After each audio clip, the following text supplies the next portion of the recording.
안녕하세요. 115만 회원과 함께하는 네이버 최고의 부동산 카페 아름다운 내 집 갖기 매니저 청개구리입니다. 분양가 중개 시즌3 71화입니다. 서울 촌놈 시리즈입니다. 사실 올해 서울보다 많이 다룬 지역이 하나 있어요. 어디를 많이 다뤘냐면 부산입니다. 근데 제가 뭐 부산을 뭘 하겠습니까? 그래서 서울 촌놈 시리즈가 또 뜨게 되는데, 이게 올해 제가 하반기에만 8월 이후로 보여드렸던 부산의 단지들이에요. 분양에 대해서. 델타시티 프루지오 트랩파크도 제가 영상을 띄워드렸고요. 힐스테이트 가야, 힐스테이트 사직 아시아드, 서면 어반센트 대시양, 서면 서밋 더뉴, 서밋 리미티드 남천, 베뉴브 해운대까지 여기 있는 것만 해도 7개인데 사실 몇 개 더 다뤘거든요. 그러니까 올해 하반기에 부산의 분양이 실제로 많았다는 얘기입니다. 그리고 그 영상을 제가 다뤘는데 그때마다 제가 말씀드렸던 게 서울촌놈 시리즈다 이런 거죠. 디테일한 거는 아무래도 부산 분들이 더 잘 아실 거예요. 그리고 유튜버 분들 중에서도 부산 분들이 있으시잖아요. 다만 제가 이렇게 영상을 찍어드리는 이유는 제3자의 시각, 거리를 두고 바라보는 시각이 여러분이 청약을 결정하시는데 도움이 될 수 있다고 생각하기 때문에. 그 다음에 또 하나는 좀 이따 말씀드리겠지만 저는 부산 부동산 시장이 상당히 중요한 시장이라고 생각하거든요. 그러다 보니까 다루는 거라고 보시고요. 다만 서울촌놈이다 보니까 제가 잘못 인지하고 있는 것들이 있을 수 있습니다. 그런 거는 좀 양해를 미리 부탁드립니다. 너무 욕하지 마시고요. 자, 단지는 하나포레나 부산 대연입니다. 공고 영상이고요. 일단 얘에 대한 한 줄 평은 이렇습니다. 안 좋은데 좋을 수도. 사실 최근에 이제 부산 분양을 제가 많이 다뤘다고 좀 전에 말씀드렸잖아요. 대략 10여 개의 단지 가깝게 다뤘는데 그 분양가들을 평가할 때 제가 대부분의 단지들은 분양가 자체는 나쁘지 않다 이렇게 말씀을 드렸었거든요. 근데 얘는 솔직히 말씀드리면 분양가 자체는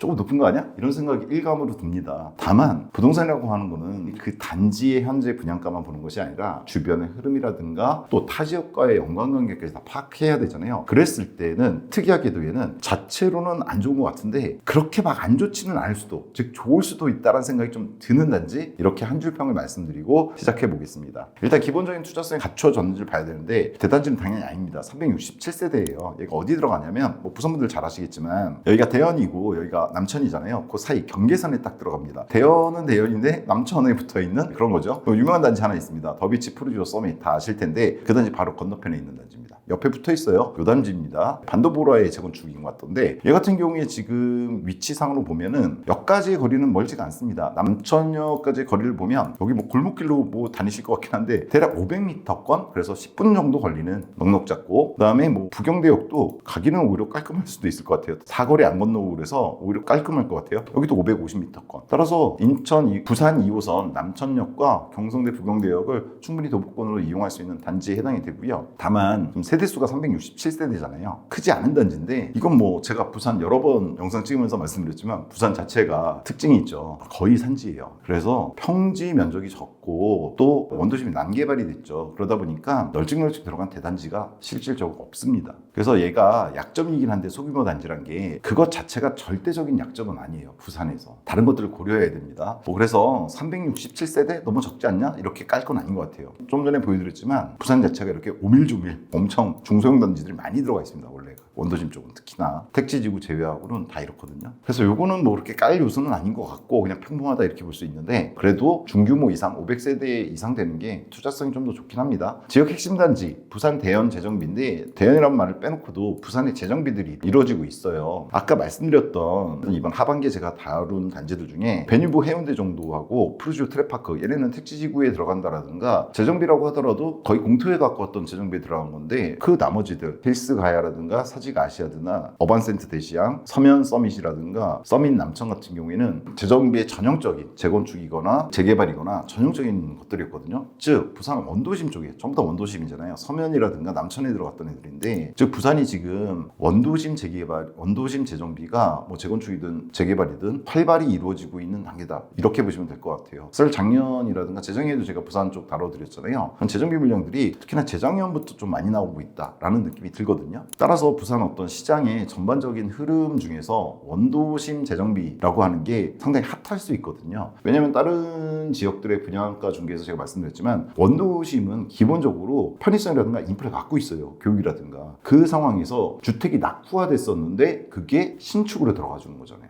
즉 원도심이 낙후되어 있다 보니까 개발된 곳들이 부산 같은 경우에는 해운대라든가 아니면 에코시티라든가, 근데 사실 뭐 좀 더 멀게는 뭐 장안 디에트로도 한번 다뤘었잖아요. 장안이라든가 이 동쪽 라인으로는 상당히 멀리까지 지금 가고 있거든요. 여기도 제가 한번 보여드렸었는데 일광까지 갔잖아요. 일광에 제가 그때 노르웨이 숲 괜찮다고 분양할 때 말씀드렸었는데 더 나가서까지 가고 있단 말이에요. 지금 장안은 더 멀고. 근데 이렇게 갔던 이유가 원도심에 괜찮은 신축이 없고 노후화된 주택들밖에 없다 보니까 퍼져나갔던 건데 이 원도심에 아파트들이 들어가는 거잖아요. 그래서 이 부산의 어떤 재정비의 어떤 현황은 부산 전체 시장에 미칠 영향이 크기 때문에 한번 봐야 되는 단지다, 이렇게 보시면 될 것 같고요. 역세권입니다. 좀 전에 보여드렸지만 2호선 남천역과 경성대 부경대역을 갔다가 손쉽게 500m권이거든요. 뭐 남천역이 좀 더 가깝긴 한데 사거리 건너는 뭐 이런 걸 고려하면 경성대 부경대역이 좀 더 용이하게 이용할 수 있는 것 같긴 합니다. 이건 뭐 부산 분들이 더 잘하실 것 같고, 따라서 얘는 하방 경제성을 갖출 것이냐라는 문제가 있는데 저는 소단지라는 측면이라든가 이런 측면에서 갖추기 힘든 측면이 있음에도 불구하고 있을 거라고 생각해요. 뭐가? 하방 경제성 잘 안 떨어질 것 같아요. 이거는 2단지 자체만 보면은 잘 이해가 안 되는데 제가 보기에는 부산 전반적인 시장의 흐름이 지금 그렇다는 생각이 듭니다. 좀 이따 자세히 말씀드리고, 분양시장 흐름 파악 필수단지죠. 좀 전에 말씀드렸던 것들입니다. 부산 원도심 재정비가 본격적으로 시작되고 있는데 이것이 부산 전체 부동산 시장에 미치는 영향이 상당히 크단 말이에요. 그걸 갖다가 보셔야 될 것 같고, 결국은 부산 부동산 향방을 갖다가 보여주는 단지 중에 하나가 아닌가라는 생각이 들어서 이번에 선별 단지로 선정을 했습니다. 자, 기본적인 정보들 좀 보겠습니다. 20일날 특공이 있고 23일, 24일 크리스마스 이브 날 이 순위로 끝매짐을 하게 됩니다. 교통은 남천역, 경성대, 부경대역이 있고요. 104세대가 이번에 일반 분양으로 나왔습니다. 전체 규모는 367세대인데 재건축이다 보니까 일반 분양 물량은 100여 세대, 그 중에서 특공이 49세대, 일반은 55세대입니다. 최고 24층 6개동으로 파악이 됩니다. 이렇게 돼 있죠. 보니까 뭐 근린상가도 들어가 주긴 하는 것 같아요. 뭐 중심권에 있다 보니까 이런 근린상가도 어느 정도는 쉽게 채워질 겁니다. 다른 지역들에 비해서는. 신도시에 들어가는 근린상가가 오히려 잘 안 채워지는 경우들이 있죠. 특히나 요즘 너무 많이 지었고 이 근린상가를. 얘는 중심권에 들어가니까, 원도심 쪽에 들어가니까 어느 정도는 들어가 줄 거다라는 생각이 들어요. 편의성이 직결되니까 자기 단지 안에 이런 것들이 있으면 나쁘진 않죠. 깔끔하게 들어가긴 하는데 그렇게 큰 단지는 아닌 모습을 확인할 수 있고요. 또 하나는 좀 이따 보시겠지만 지하 2층입니다. 이게 이제 주차와 관련이 있는데 재정비 물량들에서 수익성과 관련이 있는데 그렇게 좋게 나온 건 아니죠. 보통 3층 이하로 들어가야 되는데 다 주차해서 좀 보도록 하고요. 입주는 26년 5월입니다. 그냥 후분양이라고 보시면 돼요. 이제 입주까지 5개월밖에 안 남았습니다. 따라서 자금 동원에 상당한 유의가 필요한 단지, 이렇게 보시면 될 것 같아요.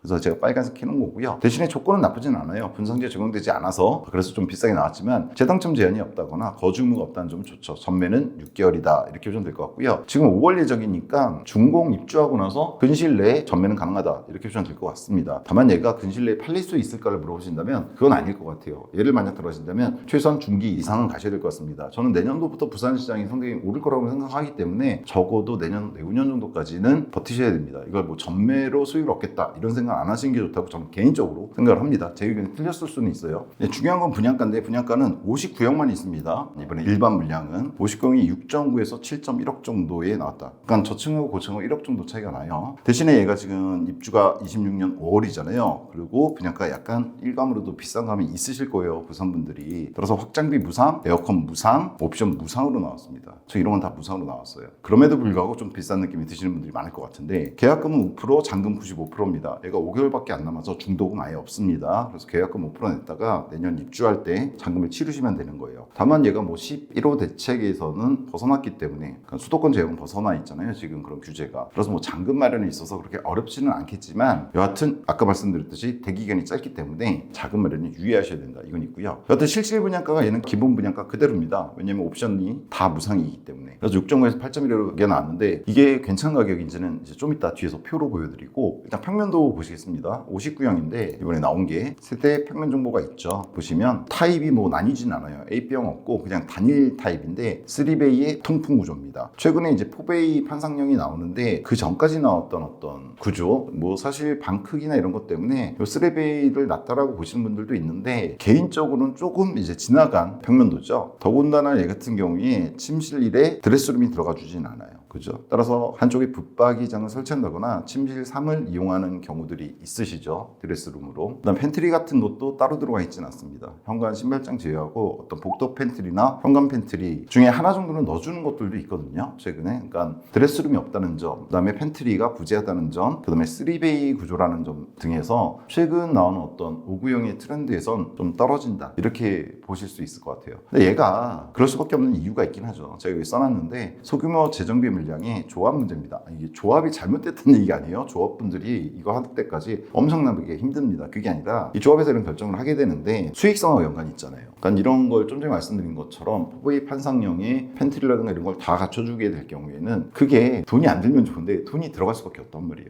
따라서 조합의 어떤 수익성 문제 이런 걸 갖다가 고려를 할 수밖에 없거든요. 그러다 보니까 나오는 평면도다 이렇게 보시면 됩니다. 그럼에도 불구하고 저희 수분양자 입장에선 어쩔 수 없이 그냥 평면도 자체를 평가하게 되잖아요. 따라서 5구형 평면도 중에서는 그렇게 좋다고 평가할 수는 없는 평면도로 나왔습니다. 자체 편의성 커뮤니티인데요. 피트니스 골프 연습장 작은 도서관, 작은 도서관을 북카페라고 표현하기도 합니다. 지금 여기 같은 경우에는 커뮤니티 보시면 이건 단지 위에서 본 겁니다. 6동인데 큰 거 2동에 작은 거 4개 동이 들어가고 한쪽 측면에 이제 커뮤니티 시설이 들어가 주는데 어린이집이나 시니어 라운지 예전에 우리가 경로당이라고 부르던 거는 어느 단지나 다 들어가 주는 거고 여기 커뮤니티는 얘라고 보면 되죠. 피트니스 센터, 작은 도서관, 골프 연습장. 얘가 단지 규모 자체가 작잖아요. 그러다 보니까 이 시설도 규모가 그렇게 크다고 볼 수는 없어요. 클 수가 없는 거죠. 소규모 단지다 보니까. 최근에 들어가 주는 트렌드 피트니스 센터 옆에 GX룸이나 이런 것들 따로 들어가 준다거나 골프 연습장이 별도로 스크린 골프장이 들어가 준다거나 이런 거는 없고 고급 커뮤니티인 수영장, 사우나, 그다음에 카페 같은 것도 들어가진 않은 그냥 가장 기본적인 소규모 단지의 전형적인 모습인데 이런 소규모 재정비에 어쩔 수 없는 한계입니다. 이 단지만의 문제가 아니라 부산에서 아마 앞으로 이런 단지들이 많이 나올 수가 있는데 소규모 단지인데 하이엔드급으로 가지 않는 경우에는 이런 식으로 가장 기본적인 커뮤니티를 갖추는 정도에서 나올 가능성들이 저는 많다고 봐요. 다만 이거는 추후 시세 형성에 있어서는 좋은 선택은 아니라고 저는 생각합니다. 즉 시기를 잘 맞춰야겠지만 이런 커뮤니티라든가 주차 쪽을 갖다가 확실하게 잡아서 내는 게 비록 분양가가 비싸지더라도 추후 시세 형성에 있어서는 조합원 분들에게도 괜찮지 않을까 이런 생각이 들긴 하는데 이게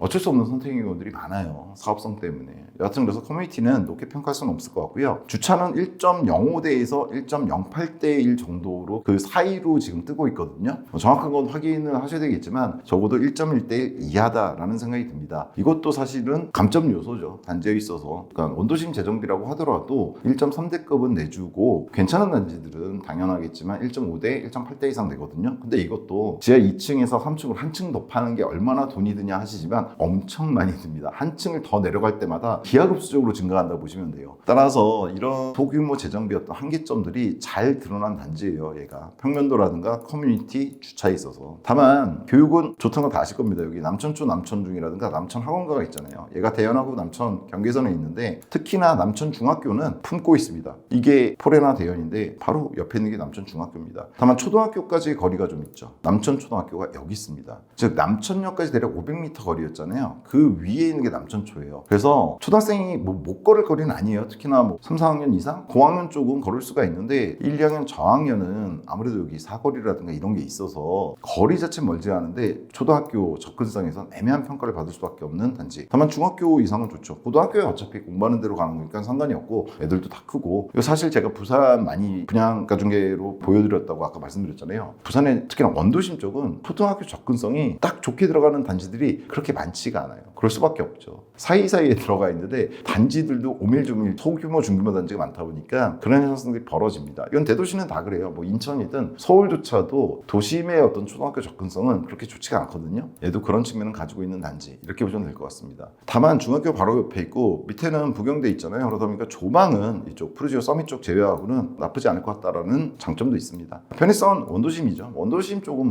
편의성, 인프라가 꼭 깔 건 없습니다. 아까도 말씀드렸지만 그런 건 다 갖춰줬는데 주택이 노후화됐던 거잖아요. 그걸 다시 재정비해 주는 거니까 편의성 측면에서는 특별히 깔 게 없다. 이렇게 보시면 될 것 같습니다. 학원가도 좀 전에 말씀 안 드렸는데 남천학원가 유명합니다. 부산에선. 근데 사실 학원은 좀 거리가 있더라도 다 좋은 학원가 다니거든요. 여력만 되신다면. 그래서 사실 중학교 정도까지 보낼 수 있는 학원가로 괜찮은가를 보시면 되는 거고, 고등학교는 그 지역에 제일 좋은 학원가로 어떻게든 보내시면 됩니다. 그래서 교육적 측면에서는 초등학교 조금 멀다는 게 있는데, 뭐 부산 전체적으로 봤을 때 이런 단지가 한두 개가 아니라서 편의성은 나무랄 데가 없는 부산 원도심, 이렇게 보시면 될 것 같습니다. 여튼 이렇게 기본적으로 봤는데요, 분양가가 착하냐 적절하냐, 사실 아까 처음에 말씀드렸지만 분양가 자체는 얘가 갖고 있는 조건, 커뮤니티라든가 주차라든가 아니면 단지 규모라든가 이런 걸로 봤을 때 조금 비싼 느낌이 드는 게 사실입니다. 특히나 제가 8월 달부터 여러 단지를 보여드렸기 때문에 그 단지들하고 비교해 볼 거예요. 이제 다만 그게 중요한 거는 아닌 것 같다는 생각도 하나 듭니다. 보면요, 이렇습니다. 아까 제가 말씀드렸던 올해 8월 이후로 분양했던 단지들, 이렇게 보시면 되거든요. 밑에 있는 놈들은 그 당시에 이제 기존 아파트들을 갖다가 비교해 드렸었어요. 따라서 뭐 부산 부동산 시장 흐름을 보시고 싶으시다면, 뭐 부산 분들은 다 아시겠지만 제가 8월부터 올려드렸던 이 7개 단지의 어떤 영상들을 참고하시는 거, 좀 지루하시겠지만 참고하시는 것도 나쁘진 않을 것 같다는 생각이 듭니다. 여튼 이런 식으로 나왔었거든요, 분양가들이. 간단히 정리하는데 이렇습니다. 얘가 26년에 입주하잖아요. 얼마 안 남았잖아요. 그랬을 때 기존에 보여드렸던 단지들은 대부분이 27년 이후에요. 즉 입주 대기간이 2년에서 5년까지도 있습니다. 서면서밋 더뉴가 31년에 들어가거든요.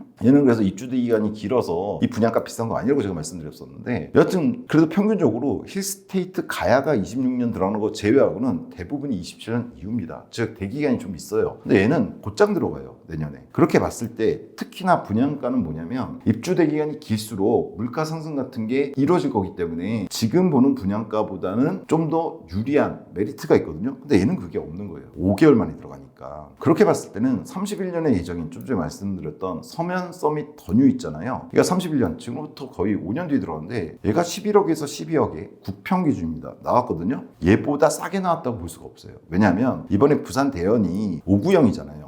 6.9에서 8.1억이 나왔거든요. 근데 5구형을 역산할 수가 있잖아요. 5구형을 84로 역산하는 방법은 간단하죠. 5구가 24평이니까 32평이라고 보통 칭하는 84하고 8평 차이잖아요. 따라서 24평을 3으로 나눈 다음에 그 3분의 1 가격을 24평 분양가에 더하면 되는 거죠. 따라서 6.9에서 8.1을 3으로 나눈 다음에 그걸 다시 여기다 더했더니 나온 단순하게 역산한 분양가입니다. 84 기준으로 이번 부산 대연은 9.2에서 10.8억에 나온 게 됩니다.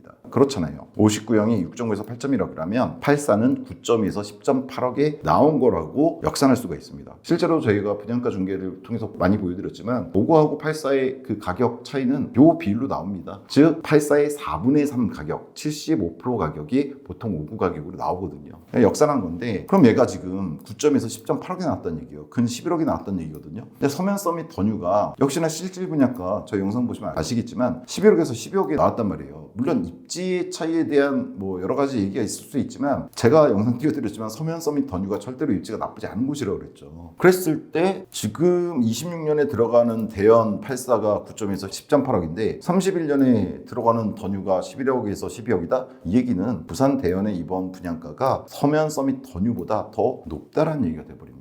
그리고 29년도에 들어가는 단지 있죠. 얘도 제가 상당히 좋은 단지라고 말씀드렸죠. 특히나 84 들어가셔야 된다고. 13억에서 17억에 나왔던 리미티드 남천이 있어요. 얘 저가 물량에도 거의 필적한다고 저는 개인적으로 봐요. 연차가 나니까. 그리고 당연하겠지만 가야라든가 힐스테이트 가야, 혹은 힐스테이트 사직 아시아드, 여기도 나쁜 단지 아니라고 말씀드렸죠. 더구나 제가 대지양 정말 괜찮다고 그랬어요. 가성비가 괜찮다고 말씀드렸었거든요. 요 세 단지는 9억 선이에요, 최고가가. 물론 힐스테이트 가야가 9.5억까지 올라간 놈이 있어서 좀 분양해서 멈칫했는데, 얘네 사직 아시아드나 대지양은 잘 됐잖아요. 얘네 근데 최고가가 9억인데 27년, 29년이 들어가거든요. 그럼 얘보다는 당연히 비싸게 나온 거죠. 단순 역산 가격도 비싼 데다가 연차 고려하면 이번에 나온 대연이 비싸게 나온 겁니다. 그리고 바로 옆에 따라서 이렇게 정리해놨습니다. 31년 예정이 서면 서밋 더뉴보다 싸지 않다고 저는 보고요. 얘보다 리미티드 남천 저가하고도 필적할 만하게 나왔다고 봐요. 이번 대연의 고가 물량, 저가 물량 말고. 제가 부산 대연의 고가와 리미티드 남천의 저가는 맞닿아 있다. 84 기준으로 봤을 때. 역산 분양가긴 하지만 이렇게 보거든요. 그러면 저는 이런 계산을 해봤기 때문에 올해 많이 보여드렸고, 그래서 이번에 대연이 분양가 자체는 좀 비싸게 나왔다. 좀 많이 비싸게 나왔다. 하여튼 이렇게 생각합니다. 좀 비싸게 나왔다. 혹은 조금 더 많이 비싸게 나왔다. 이렇게 생각이 들어요. 더군다나 주변 단지 더비치 푸르지오 서밋이 있어요. 아까 잠깐 보여드렸던 옆 단지잖아요. 얘는 보시면 25년 올해 들어갔습니다. 따끈따끈한 신축이죠. 자, 얘 84 보시면 지금 현재 거래가 되고 있는데 14억을 쳤어요. 다른 타입도 보시면 B타입이니까 얘는 A타입보다는 좀 떨어질 텐데 그럼에도 불구하고 13억 5천을 쳤습니다. 이게 의미하는 게 뭔지 봐야죠. 근데 단순하게 비교하면 이번에 84 역상 기준으로 10억 조금 넘게 나왔으니까 최고가가 대연이 그럼 얘는 바로 옆에 있는 단지가 14억 치고 있는데 싼 거 아니냐 이렇게 생각하실 수 있는데 일단 부성들 잘 아시겠지만 더비치 푸르지오 서밋의 구성 예를 들면 커뮤니티라든가 주차라든가 이런 구성들을 봤을 때 단순 비교는 어렵죠. 근데 이게 있는 거예요. 제가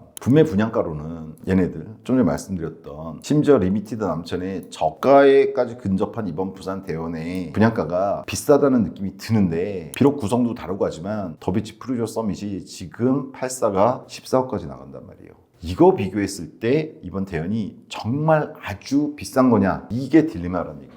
그래서 저는 이렇게 생각합니다. 왜 이런 현상이 벌어지냐면 이 분양가들이 쌌다고 보시면 돼요. 이 분양가들. 올해 8월 이후로 제가 이 단지들 보여드리면서 웬만하면 다 들어가도 괜찮다고 말씀을 드린 이유가 있어요. 부산 시세가 지금 제 생각에는 거의 수직적으로 상승하기 직전 모습입니다. 그런 모습들이 살살 보이는 게 이 더비치 푸르지오 서밋이고 그 전에 이 단지들을 할 때 저희 분양가가 준 게 특징이 뭐예요? 주변 단지들 다 비교해드리잖아요. 그때 제가 뭐 말씀드렸었어요? 얘네들 주변에 있는 기축들 있죠. 이 7개 단지 주변에 있는 기축 중에서 안 오르고 있는 아파트가 없었어요. 다만 어디서? 중소형에서. 더군다나 최고가는 안 움직인다고 제가 계속 말씀드렸어요. 이 모양 생각나시는 분들이 있을 거예요. 저 분양가 중에 혹시나 보셨던 분들이면. 왜냐면 부산의 지금 아파트 가격이 각 단지별로 최고가는 갱신이 안 돼요. 저가 흐름들이 어떻게 되고 있냐면 그 같은 단지 안에도 고가가 있고 저가가 있잖아요. 저가가 이렇게 계속 올라오고 있어서 거의 최고가들 맞붙고 있어요. 뭐냐면 한번 부산도 지금 다운을 겪었었잖아요. 부동산 가격. 이런 상태에서 그 단지의 최고가는 올라가지가 않아요.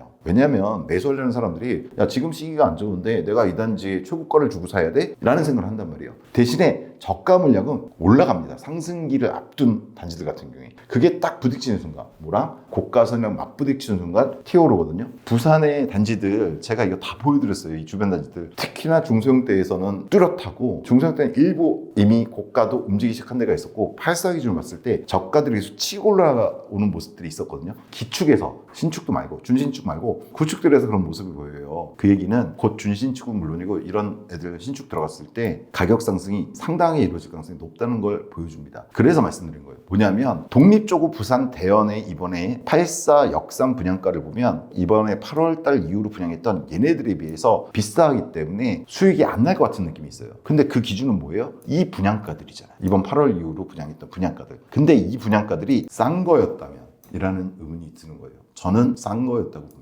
이게 준공에서 입주했을 때 이 가격보다 훨씬 더 올라갈 가능성이 높다고 봐요. 물론 얘네들 다 입지는 달라요. 입지 다르잖아요. 근데 좀 전에 보셨잖아요. 더비치 푸르지오 썸이 물론 좋은 아파트예요. 근데 얘가 지금 14.5억까지 갔거든요. 근데 바로 옆에 들어간 게 뭐예요? 서밋 리미티드 남천이잖아요. 근데 얘 분양가가 13억에 17억이었어요. 근데 이미 더비치가 14억을 넘었어요. 그럼 얘가 들어갈 때 얼마가 되겠어요?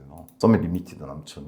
이거에 대한 평가는 뭐 부산분들이 더 잘 아시겠지만 그냥 이 분양가가 쌌던 거예요. 근데 얘가 제일 비싼 놈이었거든요. 이 7개 중에서. 그거에 이 리미티드 남천에 비해서 얘네들이 비싼 게 아니었어요. 그거 비교도 해드렸었거든요. 얘네들 할 때마다. 그럼 얘가 비싼 게 아닌데 리미티드 남천이. 그럼 얘네들은 다 비싼 게 아닌 거죠. 따라서 저는 이번 대연이 비싸게 나왔지만 수익성은 나쁘지 않을 수도 있다. 물론 기존에 분양했던 이 7단지의 수익성이 훨씬 더 높을 거라고 저는 생각합니다. 다만 이번에 대연이 단순히 보기엔 비싼 것 같이 보이지만 그렇다고 수익이 안 날까를 물어보신다면 수익 날 것 같습니다. 그 측면이 있는 거예요. 즉 제가 얘네들 말씀드릴 때 7단지 말씀드릴 때 뭘 말씀드렸냐면 항상 후상향이라고 말씀드렸어요. 후상향 뭡니까? 우상향 말고 뒤에 나올 단지들이 높아질 것 같다. 특히나 부산 이렇게 말씀드렸거든요. 그래서 제가 요거 말씀드릴 때 그거의 댓글 중에 뭔 소리 하는 거냐 서울촌농 헛소리하고 있다 이렇게 말씀하시는 분들도 있는데 실질적으로 이번에 부산 대연이 그 후상향의 모습을 보여주는 단지인 거예요. 즉 얘네들이 쌌었다는 얘기입니다. 속된 말로 부산 대연이 이번에 갑자기 미친 척하고 비싸게 된 게 아니에요.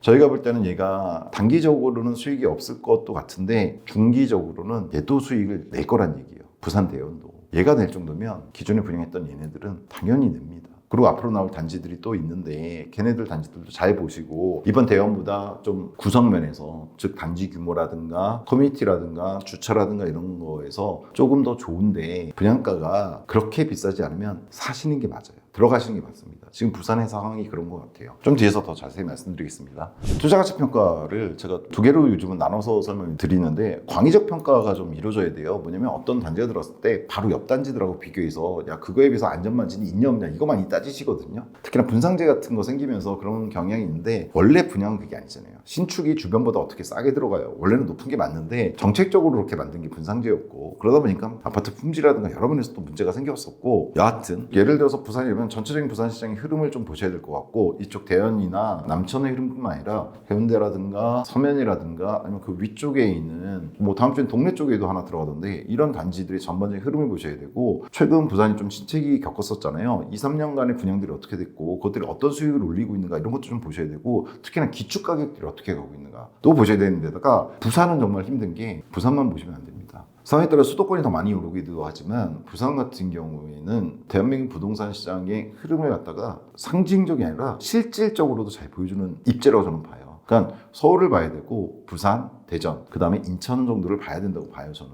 수도권, 경기도권은 집약돼 있지 않아서 오히려 판단을 흐릴 수가 있는데, 서울의 강남과 부산, 대전, 인천은 대한민국 부동산의 어떤 집약된 모습들, 특히나 시세의 흐름을 보여주는 지역들이라고 보거든요. 그래서 광의적 평가를 해야 되는데, 저는 부산 부동산 추이가 좀 전에 잠깐 말씀드렸었지만 현재 지방 부동산 시장 중에선 상승 가능성이 가장 높다고 봅니다. 지금 말씀드린 지방은 서울을 제외한 경기도권, 인천, 대전 당연히 다 포함되는 거예요. 즉 인천과 경기도권을 다 포함했을 때도 상승률이나 이런 것에 있어서 가장 만만치 않을 만한 곳이 저는 부산이라고 봅니다. 부산이 오랫동안 저점으로 내려가 있었던 것도 있는 데다가, 최근에 특히나 보유했던 7개 단지에선 오늘과 다르게 주변 기축들, 부산 기축들의 어떤 시세 모습 보여드렸거든요. 이번에 준비하면서 잠깐 들어가봤는데 그 단지들이 그 추세를 계속 유지하고 있죠. 당연히 유지하고 있고 기존보다 더 강하게 나가고 있는 단지들을 확인했어요. 그래서 사실은 연말 연시가 됐기 때문에 제가 특집으로 지역별로 좀 다루려고 하는데, 부산을 갖다가 아마 지방에서는 상당히 앞쪽 순서에 달 것 같습니다.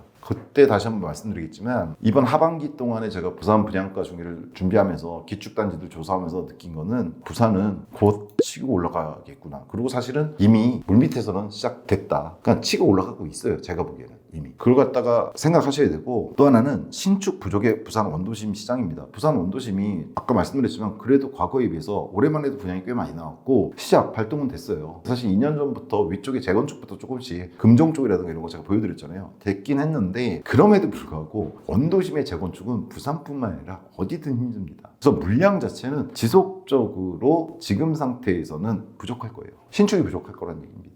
웬만한 신축 가지려면은 일광이라든가 에코라든가, 물론 그쪽이 나쁘다는 얘기는 아닙니다. 그쪽에 나가야 되거든요. 그에 비해서 원도심은 신축이 계속 부족하기 때문에 그나마 나오는 이런 단지들이 이 가격에 나올 수가 있는 거예요. 그리고 제가 빨간색 해놓은 거는 사실 제일 중요한 건 이거라고 보는데, 정점을 찍을 삼익빛입니다. 삼익빛이 이게 언제 돼? 막 이루어지죠 지금도. 예, 그리고 여기 분담금 문제 이런 거 얘기하시는데, 전 솔직히 말씀드리면 시기 뭐 이게 미뤄진다 이런 얘기 많잖아요. 26년에 이루어질 것 같다 라고들 많이 보시지만 또 아니다. 이게 워낙에 오래 끌었으니까. 뭐 서울로 치면 음아파트잖아요 이거. 근데 분담금이든 그런 기간이든 뭐든 부산에서 자산이 되시는 분이면 무조건 여기 가셔야 됩니다. 들고 가셔야 돼요. 무조건 어떻게든. 이거 좀 이따 뒤에서 더 자세히 말씀드릴게요. 지금도 상승 올라가고 있는데, 이번 상승기에 정점을 찍을 놈이 삼익빛이라고 저는 생각합니다. 뭐 부동산 상승기가 물론 외부적 요인, IMF라든가 리먼 사태, 근 10년에 한 번씩 터지는 대한민국 경제 자체 문제가 아니라 외부에서 오는 충격들이 있잖아요. 그게 벌어진다면 모르겠지만, 그렇지만 않다면 이번 상승기, 부산이 겪을 상승기는 꽤 오래 가요. 한번 지방이라고 하더라도 한번 상승기가 도래하면 기본적으로 3, 4년 가거든요. 주변에 퍼지는 것까지 포함하면 더 오래 가기도 하고, 그 기간 안에 얘가 나올 것 같아요. 제 예상은 그렇습니다. 물론 100% 확실하다고 말씀드릴 수는 없지만, 그랬을 때 어떨까 생각해 보셔야 됩니다. 해운대 쪽 말고 원도심은 협의적으로 봤을 때는, 좀 좁은 의미로 봤을 때는 전 이렇게 봐요.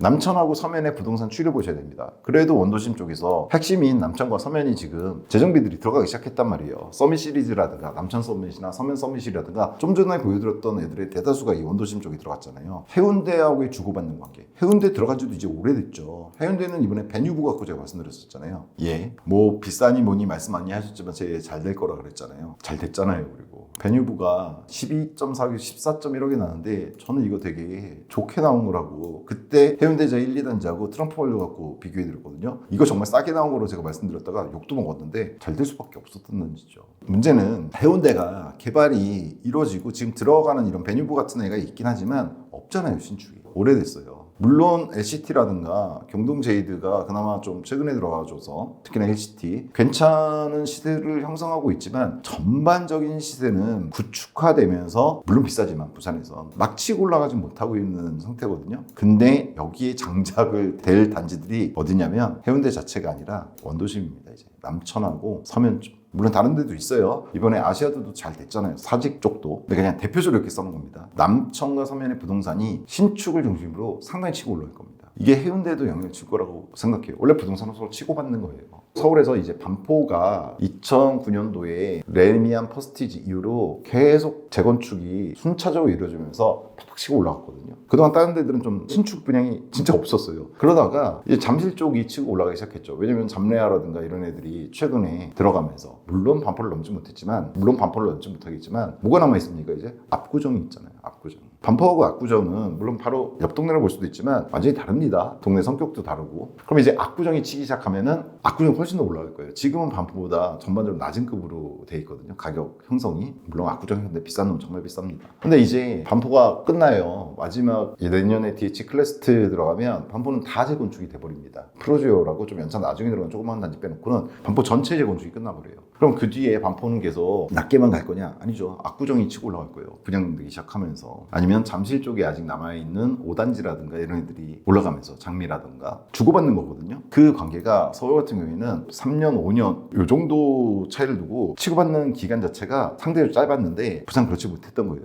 해운대가 한번 팍 쳐서 부산 전반적인 시장을 올렸는데 그럼 그 뒤에 남천이나 서면 쪽에서 뭔가 나와줬어야 되는데 대표적인 게 삼익비치 같은 애들이 나와줬어야 되는데 안 나왔잖아요. 치고받지 못한 거예요. 그래서 잠잠했던 거예요. 전반적으로. 근데 남천이나 서면이라든가 아니면 원도심 쪽에 최근에 보여드렸던 좀 전에 보여드렸던 단지들 있잖아요. 걔네들이 지금 분양가 보세요. 아니면 뭐 드파인 광안이라든가 이것도 좀 드파인 광안도 제가 한번 해드렸었는데 작년 시즌에 걔네들 가격대 보세요. 걔네들이 이제 치고 올라가는 거예요. 이쪽이 남천 서면이. 그럼 해운대 쪽이 다시 치고 받고 하는 상황들이 벌어질 겁니다. 문제는 이번에 주도권을 쥐고 있는 건 남천 서면 쪽이라는 얘기예요. 근데 이번에 대연도 이쪽에 들어가잖아요. 이겁니다. 아까 말씀드렸는데 중요한 건 현재의 상대적 가격이 아니라 미래 가격이에요. 현재 가격으로는 대연이 비싸게 나온 게 무조건 맞습니다. 비싼 거예요. 뭐에 비해서? 얘네들 분양가에 비해서. 근데 미래 가격을 보셔야죠. 미래 가격은 얘네들이 이 가격이 당연히 아닙니다. 여기 되신 분들은 잘 되신 거예요. 정말. 이것들이 올라갈 때 그거보다는 많이는 못 올라갈 거예요. 뭐가 대연이. 뭐라 할 거예요? 약간 선반영된 느낌이 있는 거예요. 미래 가격이. 그럼에도 불구하고 워낙에 얘네들이 많이 치고 올라갈 거기 때문에 얘도 수익이 없진 않다. 이 말씀을 드린 겁니다. 오해하시면 안 됩니다. 제가 대연을 무조건 들어가야 된다 이 얘기를 말씀드린 게 아니에요. 지금 부산 시장 전체를 말씀드리려고 사실은 이번 영상을 찍고 있는 거예요. 그래서 저는 뭘 평가하고 싶은 거냐면 대연이 아니라 남천 서면 쪽을 얘기하는 겁니다. 남천 서면 쪽. 지금 부산 시장에서 사실 이것도 비싸다고 말씀하시는 분들 많거든요. 제가 8월 이후로 보여드렸던 남천이라든가 서면 쪽에 얘네들 비싼 건 절대로 아니라는 걸 말씀드리고 있는 거예요. 그게 오늘 영상의 핵심인 겁니다. 그래서 저는 미래가치를 이렇게 봅니다. 대연의 미래가치라고 써놨는데 부산 남천 서면 쪽의 미래가치고 사실은 이쪽에 오르면 해운대도 올라주게 됩니다. 주고받는 거라 그랬잖아요. 다만 해운대 쪽에 신축으로 제대로 된 놈이 들어갈 수 있는 입지가 지금 현재 제 눈에는 보이진 않아요. 물론 부산 분들이 보시기에는 있을 수도 있는데 그런 게 들어가주면 치고받는 게 더 강화가 될 텐데 현재로서는 남천과 서면 쪽에 시간이 왔다라는 생각이 듭니다. 저는 이렇게 봅니다. 전반적인 부산 시장에서 제일 중요한 건 삼익빛입니다. 그러니까 부산 대연은 26년 입주인데 미래가치가 선반영된 것은 사실이에요. 근데 삼익빛가 움직이는 순간 어디가 가장 먼저 그 영향을 받을까요? 바로 옆에 있는 놈들이죠. 남천자이라든가 서밋 리미트 남천 들어갔을 때 그다음에 중에 W는 당연히 여러분 잘 아시는 아파트고 더 비치 프루지오 서밋도 당연히 1차적으로 영향을 받을 아파트예요. 그랬을 때 바로 옆에 들어가잖아요. 단지 조건 자체는 그렇게 크게 좋다고 말할 수는 없지만 얘도 멱살 잡혀서 올라가는 부분이 있을 겁니다. 그런 측면이 있다는 거예요. 그럼 뭐가 중요하다? 삼익빛입니다. 부산 부동산 시장에서 이제는 삼익빛을 갖다가 생각하셔야 돼요. 너무 질질 끌어왔지만 생각하셔야 될 시기가 저는 왔다고 봅니다. 이번에 도래하는 부산 상승기에서 정점을 찍을 놈은 얘라고 봐요. 그러니까 얘 자체가 올라주는 게 문제가 아니라 얘 자체가 나옴으로 인해서 부산의 전반적인 상승이 이루어질 가능성이 높다고 저는 봐요. 물론 신축이나 준신축이 가장 먼저 영향을 받을 겁니다. 좋은 입지에.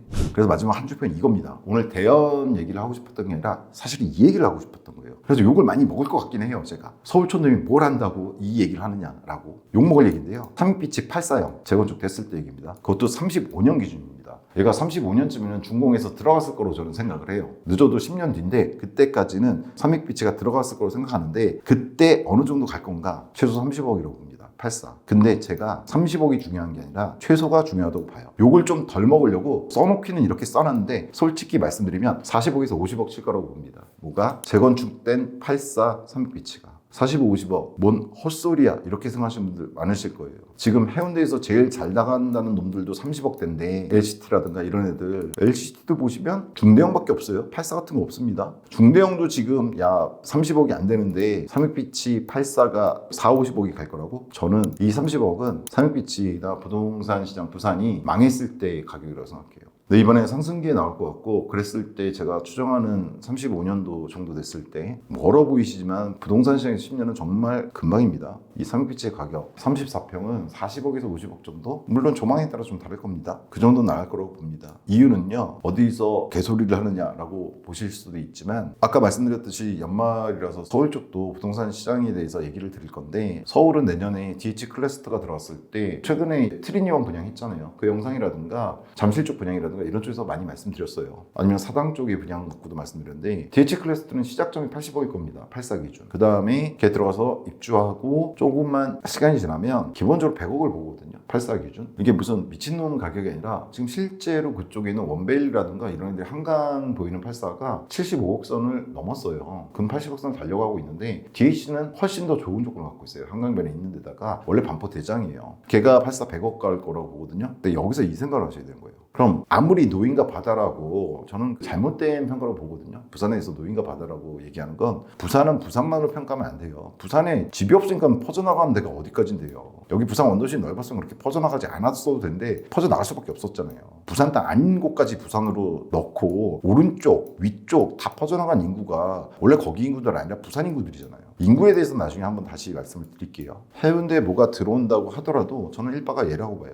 당분간 삼익빛이 얘가 재건축됐을 때 그럼 부산 1타입 얘가 서울 1타입에 비해서 어느 정도 수준에서 시세가 형성되느냐를 생각해 봐야 되거든요. 그랬을 때 저는 적어도 40에서 50%는 갈 거라고 보는 거예요. 근데 그것도 보조인 거예요. DH 클래스트가 100억을 치는 건 35년 이전일 겁니다. 얼마 안 지나서 칠 거예요. 걔는 30년 정도만 돼도 걔는 그 가격을 칠 거거든요. 그로부터도 5년 뒤를 지금 제가 예상하는 거라서 삼익비치타운이 부산의 1바급인데 얘가 반포의 1바에 절반 가격이 안 될 거냐, 전 갈 수 있다고 봅니다. 그런 것들이 있는데 일반적인 수준에서의 어떤 하이엔드급 단지 정도 되는 DH 클래스티에 몇 퍼센트 갈 거냐고 봤을 때 30년 기준으로는 여기가 한 4, 50억 가야 되는 거고 35년 기준으로는 삼익비치가 대략 40억 간다고 하면 반포 DH 클래스티의 한 3분의 1 가격 정도일 겁니다. 저는 3분의 1 가격은 넘을 거라고 보거든요. 물론 얘가 그렇게 올라준다고 해서 다른 아파트들이 그 비율로 올라주진 않아요. 그건 다른 겁니다. 그럼에도 불구하고 얘가 그 가격 갈 때 옆에 있는 단지들이 특히나 준신축이나 신축급 단지들이 올라갈 가격은 꽤 높을 거라고 생각합니다. 그런 측면에서. 그래서 저는 부산 분들이 지금 어떻게 생각하실지 모르겠어요. 부산은 부산 분들이 더 잘하시니까. 다만 선반영이 안 된 거. 이번 대여는 선반영 된 거라고 저는 봐요. 선반영이. 그 올라갈 가격이 선반영된 정도의 가격이 나와서 얘 자체는 다른 단지에 비해서 수익성이 많이 높다 이렇게 말할 수는 없어요. 근데 수익이 없을 건 아니에요. 삼익비치를 제가 말씀드렸잖아요. 근데 이번에 나온 대연에 비해서 선반영이 안 된 걸로 판단되는 단지들. 얘네들은 끝났는데 거의. 얘네들은 다 선반영이 안 됐었다고 저는 봐요. 이런 데는 다 들어갔어야 됐고 또 다 들어가셨잖아요. 이런 단지들이 또 나올 거예요. 이번 대연에 비해서 상대적으로 선반영은 안 됐다고 보이는 단지들. 그런 거는 제가 보기엔 부산 분들은 들어가셔야 된다고 생각합니다. 부산 분들이 부산에 사시기 때문에 더 욕을 하실 수 있어요. 뭐에 대해서 삼익비치에 대해서. 근데 아닙니다. 이건 서울촌놈이 제가 보기에는 얘 지금 엄청 싼 겁니다. 나중에 작은 평면도 뭐 9억 정도 든다 뭐 이런 얘기들이 있던데 그거 포함해도 싼 거예요. 무조건 싼 거다. 이렇게 보시면 됩니다. 따라서 자금 여력이 되시는 분들은 무조건 이거 하나씩 들고 가시는 게 맞는 거고 부산에선 안 된다. 그것까지는 안 된다 하시면 주변에 이제 분양이라든가 아니면 꼭 바로 옆에 들을 필요 없어요. 신축들 서면이든 아니면 그쪽 위쪽이든 해운대든 괜찮은 준신축이나 신축들 들어갈 수 있다면 맞는 거다라는 생각이 듭니다. 이번에 한번 쭉 봤는데 3위익을 갖다가 제가 평가한 걸로 보면요, 여기 전반적으로 다 싼 겁니다. 여기 지금 괜찮다는 애들 준신축이나 신축이 아니라 구축급들도 지금 싼 거예요. 전 그 생각이 듭니다. 다만 오늘 아까 말씀드렸지만 이번에 포레나 대연을 통해서 전반적인 부산시장이 어떤 지금 흐름 상승세로 가고 있다는 걸 말씀드리려고 한 거고, 다음 영상 정도 될 텐데 근시일 내에 연말연시 특집으로 부산시장을 다루는 영상은 따로 좀 더 자세하게 왜 삼익빛을 제가 그렇게 평가하는지 그런 말씀드리면서 전반적인 부산의 부동산 시장에 대해서 말씀드리는 시간을 가져보도록 하겠습니다. 세부상에 있어서 다양한 정보를 취합하는 과정에서 잘못 인지한 것들이 있을 수 있다는 점, 특히나 이제 부산을 다뤘기 때문에 제가 서울 촌놈이잖아요. 부산을 뭘 알겠습니까? 그냥 제3자식에 의해서 객관적으로 이렇게 보는 시각도 있다 정도로 봐주시면 될 것 같습니다. 부산은 부산분들이 더 잘하십니다. 투자는 개인 책임이라는 점 인지해 주시고요. 다만 좀 전에 말씀드렸지만 부산 부동산 얘기에 대해서 연말 연초를 이용해서 다른 지역들도 다룰 거거든요. 그 중에서도 좀 우선순위로 다뤄보도록 하겠습니다. 그때 여러 가지 얘기로 좀 더 정확하고 유용한 정보 찾아뵙도록 하겠습니다. 마지막으로 115만 회원 부동산 카페 아름다운 내 집 갖기 이제 116만 됐던데요. 여하튼 보양정보 공식 단톡방을 첫 댓글에 써드릴 거예요. 근데 여기는 뭐 광고하는 데 아니고요. 이 단톡방에 들어오시면 궁금한 거 그냥 물어보시면 제가 답변할 수 있는 건 답변드리는 그런 곳이다 정도로 보시고 편하게 찾아오셨다가 편하게 나가셔도 되는 그런 곳이라고 보시면 될 것 같습니다. 여하튼 오늘 제가 조금 부산분들이 보기에는 뭔 소리야 라고 생각되는 발언들을 좀 했을 수도 있어요. 널리 양해 부탁드리고 그에 대해서는 조만간 올려드릴 부산 부동산 시장 영상에서 좀 더 정확하고 유용한 정보를 드릴 수 있도록 노력하는 것으로 대신하겠습니다. 긴 시간 시청해 주셔서 감사합니다.